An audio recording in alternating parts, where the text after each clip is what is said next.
Hello, and in today's video we are doing EFL Championship predictions for match week number 9 of the 2022 to 23 season. Before we do get into my score predictions for game week 9, I just wanted to show you how my Championship fantasy team got on last weekend, and there was some mixed results. And I say mixed, I mean mainly bad, but it was just a very interesting game week. So game week 8, we scored ourselves 59 points. I mean, Vyman came in clutch. You love to see that. Pedro, bit frustrating against Rotherham to not get a goal, but, you know, it is what it is. Chair was all right. He got a performance bonus. It's basically just Vyman that came in with that assist, and that was pretty much it. I mean, nice performance bonus for Jones, but it was a stinking week all in all. And once again, Cooper punishes me with that clean sheet when you don't expect it. So, Story, exactly what I didn't want. This week I bring in Story, and what do? I see Preston score a goal. I mean, or concede a goal, I should say. So bad luck for me in the fantasy football for Championship. But let's move on to match week number 9. I've made one transfer, and I'm going to leave it at that. I'm not going to take a minus hit. My team name, Hollis's Hungry Hornets. I've gone and taken out that guy from Huddersfield, whatever his name is, Angerin. He's just not doing it for me. It's typical, isn't it? I had a look at him. He looked really lively. He's got a couple of goals in one of the games. I think it was quite a few weeks ago. And then I brought him in. As soon as I brought him in, he's done absolutely nothing for me. So he's probably not that good long term. So it's a difficult fixture, but I back Rotherham to do quite well against Sheffield United. I know Sheffield United will probably win, and I'll probably come at the end of this video saying, oh, well, expect the blank, and Sheffield United probably win 1-0 because they're so good at home. But I was really impressed by Rotherham against Watford. I know that we were very poor in the start of the game, and as always with Watford this season, we've started games really slowly. But I think Rotherham are a very good team, and Ogbeni hasn't scored in a couple of weeks, but he has been really good this season for Rotherham. Ogbeni. So I thought it made sense. I wasn't feeling that Huddersfield team, and I thought, yeah, even with a bad fixture, it's worth it. So he's come in, and let's see how he does against Sheffield United. But let's talk through the team. Backman in goal, as always. We stick with it. The goalie for Watford. Look, at the end of the day, he's been brilliant. He's made lots of saves. Not many clean sheets recently, though. Last time he got that was Preston. So let's hope there's a recurrence of that.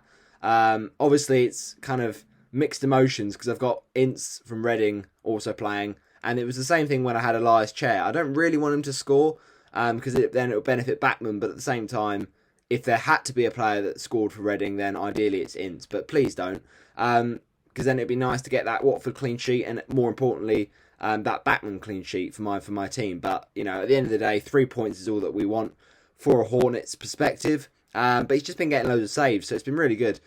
Cooper, inevitably, this will be the week that Millwall don't keep a clean sheet, but he punished me last week. I wonder whether he'll do that against Sunderland this week. I feel like Millwall can go for that game, and that'll be an interesting match for sure at the Stadium of Light. And I just don't fancy playing Roberts this week against that Norwich side. I think that could be a tricky fixture for a clean sheet. But Cooper could be decent. Story, a bit of a letdown last week. Came in for the good fixture. And Preston, you thought surely against Birmingham would keep a clean sheet, but no. But this week, playing against Bristol City, I don't think Bristol City are superb. I mean, they've got Vyman, but apart from that, I think there's a chance of a clean sheet. So let's see how Story does, and then we'll assess after this week whether that was a good transfer or not. Jones got a great fixture this week against Blackpool. I fully expect him to be back to his attacking best. I mean, Middlesbrough have been a bit up and down, that's for sure, but he's got attacking threat, Isaiah Jones, so hopefully he comes home with some points. Ince against Watford. Look, at the end of the day, Ince has been quite good this season, so I'm a bit worried about him from a Watford point of view on Saturday, but we will see how that one gets on. Swift, honestly, that's a good fixture. Now, at the start of the season, I thought Coventry would be a really good side. They've been a bit underwhelming, and West Brom have been quite good, and Swift especially has been, you know, really their talisman, so I think he can get some returns there. Chair against Huddersfield. We saw how poor Huddersfield have been recently, and you know, at the end of the day, they have not really got a solid defence, and that is why they're sitting where they are. in a bit of a sticky situation in 23rd. So I think that's the perfect fixture at home as well. Elias Chair can do the business. Ogbeni, however you pronounce it, it's a tricky fixture. And as good as Sheffield United have been, top of the league, I still feel that defensively they won't be perfect all season. They're going to have some hiccups. And, I thought, as I say, Rotherham were really good last week. Brownhill, I think that's a tricky fixture, but I'm not feeling too bad about not playing him, because if anyone's going to score for Burnley, it's probably between Brownhill or Nathan Teller at the minute. And I think Brownhill is probably better value. He's currently at a nice price point of 6.1, so seems worth it. I've got 0.5 in the bank for next week, but there's no point really spending another transfer to take a hit this week. So I've got money for next week. But yeah, Brownhill, I think he's a big game player, and this is a big game for sure in the Championship between two promotion hopefuls, two sides that got relegated last season. So Brownhill will want to step up to the plate, and I'm hoping he does that for my team. Vyman, look, it's a kind of conflicted one again. I talk about Backman and Ince, but I've got it with Story and Wyman. Hopefully that'll cover both bases and it'll be a win-win. But let's see what happens there. If a goal comes in from Vyman, then let's hope for a goal from Story. Ultimately, Vyman is still a very good asset. Unfortunately, I've not owned him in the right weeks, but I'm happy to just go with it. It's still a good fixture. It's a home fixture. And then Pedro, we've got him as captain, mainly because I don't see really any other of my options looking as good. Now, you could argue Brownhill is not captainable with that difficulty of a fixture. Elias Chair is tempting, but with the fact that Pedro is back ready, he looked really good against Rotherham, and actually more from a defensive point of view, he was tracking back a lot. But I think back at home, I'll fancy Pedro to do well. Reading obviously is going to be a tough game. We know how good they are. They are near the top of the table, but that's why I feel Pedro will thrive, because he's that kind of big game player. And, I haven't captained Pedro for a while, not since a couple of weeks ago where, actually it was last week. Yeah, it was last week, sorry. I captained him against Rotherham, but that didn't go down well. So actually, when I think about it, I could change to Chair, but just something about my Watford bias, I can't shrug it off the captaincy. So let's see how he does. If he does it badly this week again, then we'll think about next week, Elias Chair. I mean, I'm not sure who QPR are facing next week. They've got, interestingly enough, they've got a match against Millwall, so that's kind of more Cooper conflictions, but that's all fine. It's a nice fixture enough, so we'll think about it. But I just like Joao Pedro, and looking at the bench, Jula, Etheridge, Roberts, Kamara, mainly because Kamara did pick up a knock against Rotherham. A shame for my team, obviously only getting me the 4 points there, but I don't think he's going to start. I would imagine it would be Mario Gaspar on that left, on the right-hand side, and then Ken Semmer on the left, because we're just not sure he'll start. Now, he could be fine. He could recover, but I'm just not willing to take the risk. Kamara could come on, and he could do something, or he could even start, and he completely mugs me off. But I'm just going to play it that way, I think. And then Deeney against Swansea. Okay, yeah, but Deeney's just been so poor. He's just more as a bench option, really. He's been blanking every week. And until I see some form, he's not going to be starting for me. So it's been a very bad season, I can't lie. Gaffer.io has not treated me well, because it's been a red arrow, green arrow every single week, up and down. And we still haven't broken into that top 1k yet. So, yeah, it's not been great. Game week 7 was a highlight, though, to be fair. That was really, really good. But that was only mainly because I played a chip, because I played midfield dynamos. And for some reason, it seemed to say that I played it in game week 7. So why it appeared there, I'm not sure. But anyway, I think that was just recapping my chips. But I didn't play it again last week, that's for sure. So maybe this is the week to play a chip, just because of how much I'm struggling. An overall rank of 1.9k is not ideal. But if you look at the chips we've got the 2 times multiplier. I'm not going to lie. Away fixtures this week, I'm not really feeling it. Like, okay, the defence is alright, but most of my good assets are at home, like Chair and Pedro and Brownhill, so I just don't think it's worth it this week. I could do defenders, but again, I'm not sure about the fixtures. Sunderland are a good side. I could probably see them scoring. And I could do triple captain, but nah, come on. Joao Pedro is a tough fixture against Reading. And I could do unlimited transfers, but I'm just going to leave it as it is, because there's many more weeks to go. We've got up until game week 15, and there's only game week 9, so we've still got 5 game weeks to use 5 chips. So we could just do it back to back. I don't mind that. And this week doesn't seem the right week. So we're going to leave it at that. That is my team locked in for game week 9. But more importantly, people, what you've come here for is, of course, the Championship predictions. So let's crack on with those. So the Championship fixtures are as follows for this game week. We've got, first up, a clash between the likes of Burnley and Norwich. Now, as I say, big game in the race for promotion. Norwich started quite poorly and now have improved. Burnley started well and now have gone a bit kind of out of form. But they're still very much up there, Burnley, and they'll fancy their chances. Just they'll be gutted about last kind of game against West Brom, the way they dropped points right at the end to draw that game. So it's a big match. But I think Norwich City will get a point from this one. I think they're certainly looking better now. Sargent's getting the goals. It'll be a thrilling game, but it'll be Burnley 1, Norwich 1. And goal scorers, Sargent to score first for the Canaries, and the equaliser, Josh Brownhill. Now, Cardiff versus Hull. This is a game I can see being a tricky one for the Bluebirds because Hull this season have really impressed me. And, Cardiff are struggling under the management of Morrison. So, I just don't know where their goals come from. I mean, they've signed an interesting player. That is, of course, Callum Robinson from West Bromwich Albion. But I just don't know. Is he the answer? Are they going to get goals straight away? Let's find out. But I will say Cardiff 0, Hull 1.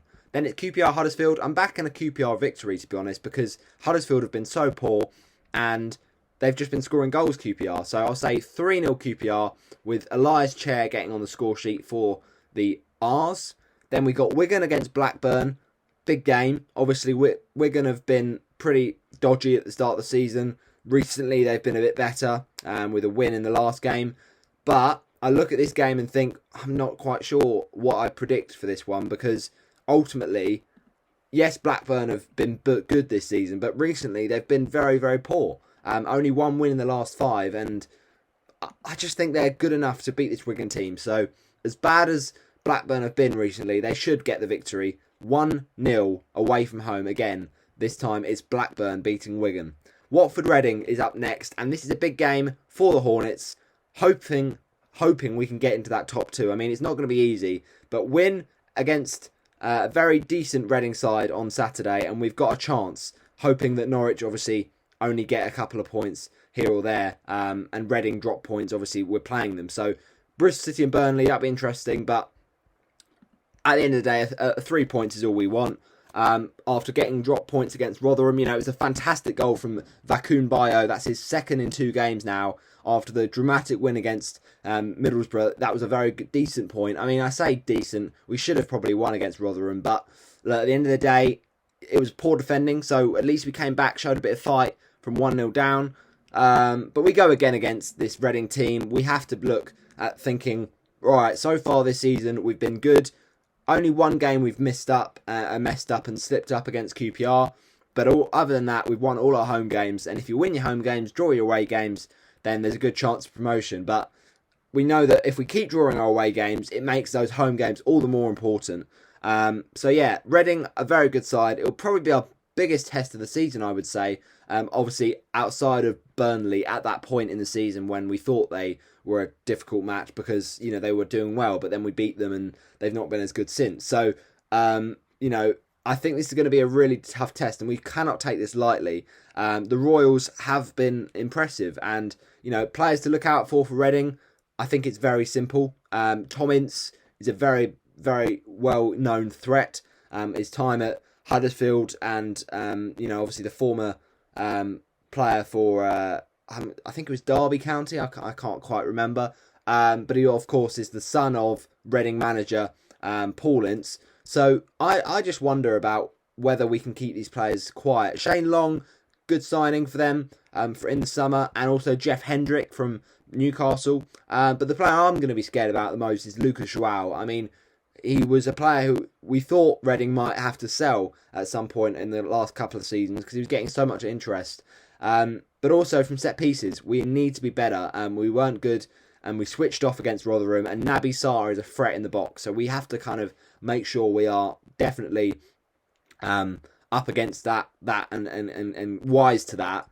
And how they've still got Junior Hoylett, I don't quite know. But he's been going for a long time, so he'll probably get a goal, as did Adama or Albert Adoma, however you pronounce it, who is a kind of the sort of player who has been going a while, but he still scores against us. So I'm worried about Yaku Maite as well. I've heard a lot of good things. Obviously, Scott Dan is a decent player, and Ovi Ajara as well. But I'm not sure. I worry about that Lucas João signing, and or striker, I should say. With our centre backs, we've been a bit dodgy recently, and I feel that Sierralta should start over Cavastelli most weeks.